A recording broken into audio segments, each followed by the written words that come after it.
Questions. People who bought a car from a Fremont dealership that suddenly closed are finally getting some answers. It's an update tonight to a story we first brought you last week. At least 80 people bought a car but never got a title after the dealer went out of business. Good evening, I'm Craig DeGrelli. Now one agency says it's here to help. Reporter Andrea Braswell is live to explain. Andrea.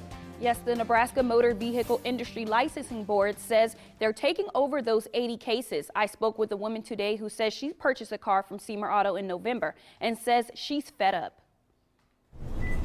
I'm really disgusted.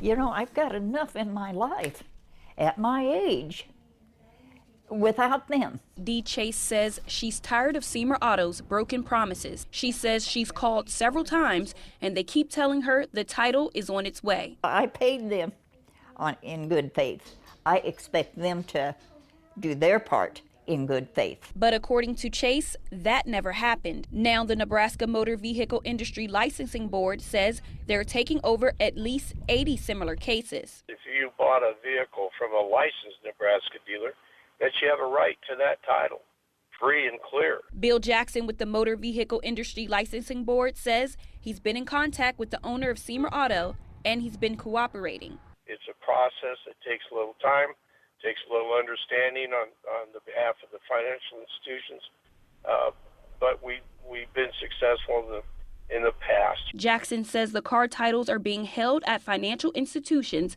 the dealer failed to pay off. I really need to drive. I've got to drive it. And I've got to have food. I can't walk. Chase says she has respiratory issues preventing her from walking, and this RAV4 is all she has. My grandson had checked them before we bought the car, and they had been there quite a long while. So he felt that they were pretty safe to buy from. Now here I'm driving illegally. But Jackson says although customers haven't been treated fairly by Seymour Auto, he's encouraging people not to drive the cars. We're going to try to do it the best way we can and get the titles to them as soon as we are able to. And the Motor Vehicle Industry Licensing Board says this isn't just for people who purchase from Seymour Auto. They will assist anyone having a hard time obtaining a car title. Information on how to contact their office will be posted online under this story. Live in studio, Andrea Braswell, KMTV Action 3 News.